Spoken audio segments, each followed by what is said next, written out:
Safe to say this has been the best month so far for Hillary Clinton's presidential campaign. She did well in the first Democratic debate. Her appearance before the House Benghazi committee seems only to have raised questions about the interrogators, not the interrogatee. And of course, Vice President Biden is out. And all who remain now are Clinton herself, Bernie Sanders, Martin O'Malley, and Harvard's own Larry Lessig. Now she's back in New Hampshire, and the first of her 4 stops was a politics and eggs event at St. Anselm College, where she spent nearly the entire time talking about the economy. My mission as president will be raising incomes for hardworking middle-class families and reining in the expenses that they face, starting with making college more affordable, refinancing student debt, bringing down the costs of prescription drug and out-of-pocket health expenses. I will fight for a higher minimum wage and for fair pay for women, and to make quality child care more affordable. That's a long list. And joining me now for more on this is Shirley Leung. She's a business columnist for the Boston Globe. Hi, Shirley. Adam Riley, WGBH News reporter and our resident political expert. Nadeem Mazen, he's a Cambridge City Councilor, entrepreneur, and Bernie Sanders supporter. Nadeem, good to see you too. Thanks. So is she the real deal on this economy thing? I'm assuming it's the economy stupid yet again, as a la Bill Clinton, but assuming it is she the real deal, or is she just trying to catch up to Bernie Sanders, the true populist here, Adam? I think she is following a lead that's been established by Sanders and by Elizabeth Warren. I mean, a lot of the stuff she wants to do is kind of like Sanders, but she just doesn't go as far. She wants to raise the minimum wage to $12 an hour, I think. He wants to go to 15. They're both opposed to the Trans-Pacific Partnership, but she is a recent convert to that position. He's not. So I think, now, whether it's genuine or not, who are we to say? But she is not quite as muscular when it comes to her economic policy. All 3 of the leaders, including O'Malley, are for 12 weeks of paid parental leave. But just last year, she was saying it's not, quote, politically feasible. Doesn't that lend more fuel to the notion that it's just trying to catch up on this one issue to Bernie Sanders? Well, this issue is a hot issue now, and you're going to see her coming out on this. This is an issue that will energize voters about, talking about raising the minimum wage, closing the gap on income equality, and also paid family leave, paid parental leave. Those are hot button issues for especially people who want to vote, who want to get out, the Bernie Sanders folks, but also people who eventually vote for her. And I think also that's a way to differentiate her from the Republican nominee. I want to talk about that difference in a minute. But, even though I asked them questions and Nadeem about, who was there first, who's following who, come election time, no one's going to be saying, well, he was the first guy to talk about that. She was second. The question is who feels it, and she is feeling it now, is she not? I'm not saying she's feeling the burn, but she is feeling it, right? I would say voters, everyone from the SNL audience to mature voters all over the country thinks that she has an authenticity problem. And if she can overcome that and truly internalize these ideas and be the primary mover of these ideas, great. But for now, Bernie's truly leading on these concepts, and people are feeling that authenticity. There's another concept I want to get to, because it does the contrast you're talking about. Then we'll get to you, Adam. Here she is with Stephen Colbert last night. Let's listen.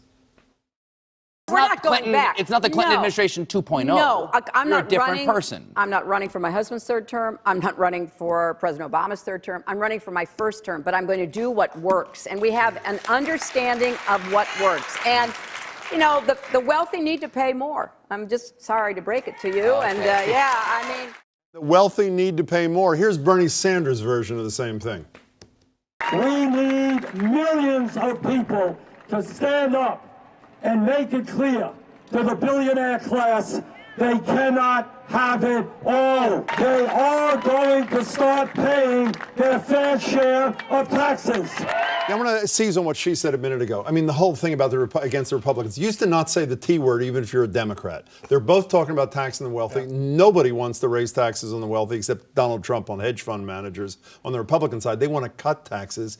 Is this an acceptable issue to advocate with the American people now? I think it has become that, but she does it in a softer way, that clip that we saw notwithstanding than Sanders does. Another thing she said in her Softer is better in this case, you think? Well, softer, I think, is maybe more geared toward general election success. One thing she said that I thought was fascinating in New Hampshire, which I haven't heard her say before, maybe she has, something like, if you want a candidate who's going to tell you everything that's wrong with America, I'm not the candidate for you. And that seemed to me to be a clear dig at Sanders, saying essentially he's too negative to be the nominee. So if she strikes a populist note while also saying I'm someone who believes in the American dream, the way we used to embrace it, that softens it and I think makes it more Sit palatable. tight for just 1 second. You're talking about contrast with the Republicans. It wasn't so long ago. You had to hint you might raise taxes on the wealthy. You'd never say it. Most recent poll I saw two-thirds of Americans say the wealthy don't pay enough. The Democrats may be onto something, no? They are. I mean, I think the Republicans are talking about it. You have Jeb Bush talking a little bit about it. You have Donald Trump. Well, just on hedge fund managers. They want to cut taxes on virtually everybody. But to me, that's a sea change. I mean, before they didn't want to touch the issue of taxing millionaires, and I think that's going to be a real issue in the race, and it could be a real, a defining issue. I want to get to your guy for a second. Hillary Clinton just said in that Colbert bite, I'm not running for my husband's third term, Barack Obama's. That, to me, is a way of saying, oh, yes, I am. And that's one thing that Bernie Sanders can't say. That's a huge asset to her, is it not? Bill Clinton's a very popular president. Barack Obama is a really popular president, amongst Democrats at least. That accrues to her benefit, does it not, despite what she says? Well, I think what makes Bernie a real contender here is that when you look at how actual supporters and leaders in the community, online, offline, are talking, Clinton supporters are talking about sharing articles and feeding the press machine. Bernie supporters are talking about actually organizing in very vociferous and real ways all over the country. His head's about to pop off right here. You want to speak? I'm too transparent, I know. I just wanted to say, in terms of another Clinton term being an asset, a lot of lefty Democrats fault Bill Clinton for repealing Glass-Steagall, paving the way for the financial meltdown.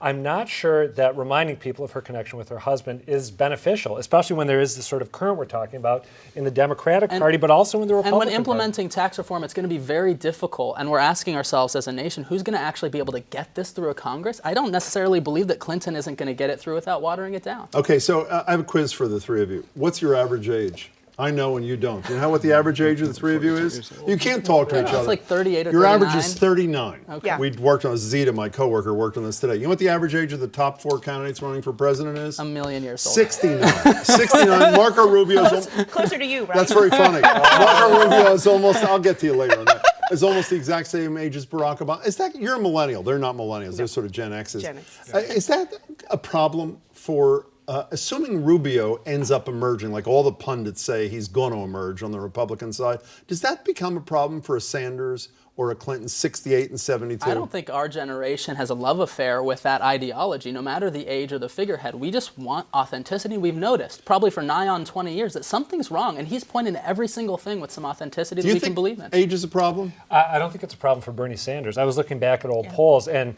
in every poll that I have been able to find, he outperforms Clinton among younger voters. Now, if he were the nominee and Rubio was running, maybe it'd be problematic, but right now it isn't for him. How It about is you? for her. I'd say Bernie skews younger, but it's young white males, and so when he gets if he makes it to the general, he'll have a big problem in terms of energizing the Black Lives Matter movement. So You don't think that's an age issue? I don't think that's so. an issue? I don't think it's an issue. I don't think he'll have trouble mobilizing that base, given the overlap. Why, quickly? Given the overlap between Bernie's ideology, the Black Lives Matter base, and the need for change in this country, I think he's the candidate for that group as well. Okay, fair enough. This will be your last show, so thanks so much for seeing you.